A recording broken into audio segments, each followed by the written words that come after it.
Hello guys, मेरे YouTube channel में आपका स्वागत है। मेरा नाम है मनमोहन मिश्रा। तो आज हम इस वीडियो में डिस्कस करने वाले हैं कि best small cap mutual fund के बारे में। तो मैं आपको यहाँ पे top 10 small cap mutual fund के बारे में बताऊंगा और मैं आपको उनके 5 इयर्स के रिटर्न और ऑल टाइम रिटर्न के बारे में बताऊंगा और कंपेयर करके हम बताएंगे कि सब कौन सा अच्छा खासा म्यूचुअल फंड है और आपको अच्छा खासा रिटर्न दे सकता है। तो चलिए शुरू करते हैं। उससे पहले मेरे चैनल को सब्सक्राइब जरूर कर दीजिएगा। तो चलिए शुरू करते हैं। सबसे पहले मैं आपको बता दूं, यहाँ से हम शुरू करेंगे नंबर 10 से। 10 से लेकर 9, 8, 7 ऐसे करके मैं डिसेंडिंग ऑर्डर से आपको बताते रहूंगा। तो नंबर 10 पे जो आता है आपका आदित्य बिरला सन लाइफ स्मॉल कैप फंड, जिसने कि 5 इयर्स में आपको 19.09% तक का रिटर्न दे रखा है और ऑल टाइम रिटर्न 17.67% तक का दे रखा है। अगर स्मॉल कैप फंड में देखा जाए तो ये इतना अच्छा खासा रिटर्न नहीं है। नंबर 9 पे आता है आपका ICICI prudential small cap fund, जिसने कि 5 साल में आपको 27.98% तक का रिटर्न दे रखा है, लेकिन 10 इयर्स का रिटर्न देखें तो 18.7% तक का रिटर्न है। नंबर 8 पे आता है आपका क्वांट स्मॉल कैप फंड, जिसने कि 5 इयर्स में आपको अनबिलीवेबल रिटर्न के करीब दे रखा है। आप देखेंगे तो 41% तक का रिटर्न दे रखा है, जो कि बहुत ही ज्यादा रिटर्न है। लेकिन अगर आप ऑल टाइम रिटर्न देखें तो जब से फंड लॉन्च हुआ है, अगर 10 साल का देखें तो 19% तक का रिटर्न मिल रखा है, जो कि बहुत कम है। इसलिए मैंने इसको 8th पोजीशन में रखा है।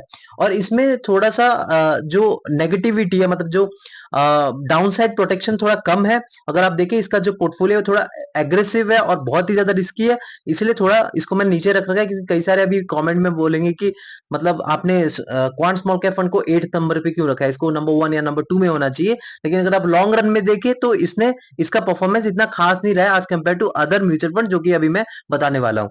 तो नंबर 7 में बताया देखे तो Franklin India smaller cap fund है, जिसका 5 इयर्स का रिटर्न है 25.7% और ओवरऑल रिटर्न, मतलब जब से ये फंड लॉन्च हुआ है उसका रिटर्न है 22.64%।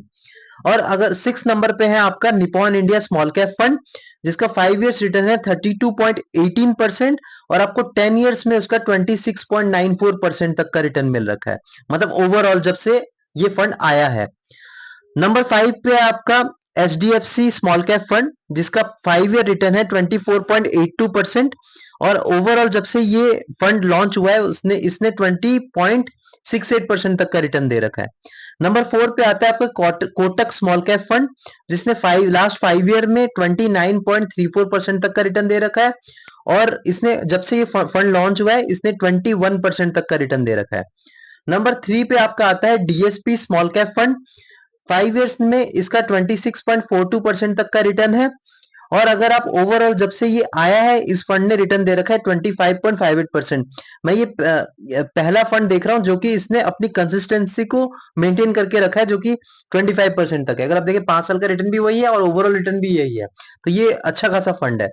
नंबर 2 पे आपका आता है एसबीआई स्मॉल कैप फंड, जिसने 5 साल में आपको 26.76% तक का रिटर्न दे रखा है और अगर आप ओवरऑल जब से ये लॉन्च हुआ है देखिए रिटर्न तो 25.58% तक का रिटर्न दे रखा है। नंबर 1 पे आता है जो कि बहुत ही अच्छा फंड है, मतलब स्मॉल कैप फंड में मेरा फेवरेट फंड भी है। उसका नाम है एक्सिस स्मॉल कैप फंड, जिसने 5 साल में आपको 28.37% तक का रिटर्न दे रखा है और ओवरऑल जब से ये लॉन्च हुआ है इसने 25.58% तक का रिटर्न दे रखा है, जो कि बहुत ही मैसिव रिटर्न है और बहुत ही अच्छा खासा रिटर्न है। और इसका देखें तो डाउन साइड प्रोटेक्शन भी बहुत अच्छा है। तो ये मेरा फेवरेट फंड है अगर स्मॉल कैप फंड में देखा जाए।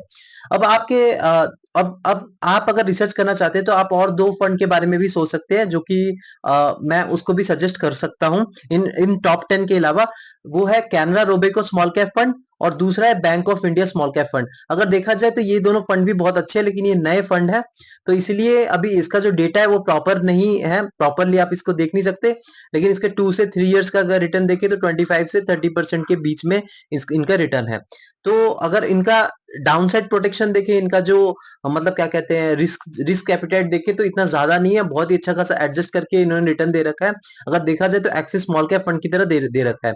लेकिन हम अभी भी एक्सिस स्मॉल कैप फंड के साथ वो दोनों म्यूचुअल फंड को कंपेयर नहीं कर सकते। रीजन ये है कि एक्सिस स्मॉल कैप फंड बहुत ही पुराना फंड है, लेकिन जो ये 2 फंड जो मैंने मेंशन करे ये भी नए नए फंड है, लेकिन इनके जो फंड मैनेजर है उनका भी अप्रोच एकदम वैसा ही टाइप का है। तो आप इन दोनों पे भी रिसर्च कर सकते हैं और उसमें इन्वेस्टमेंट कर सकते हैं, लेकिन रिसर्च करके करिएगा। तो ये ओवरऑल मैंने आपको top 10 small cap mutual fund के बारे में बता दिया है। मेरे चैनल को सब्सक्राइब करना मत भूलिएगा। Thank you.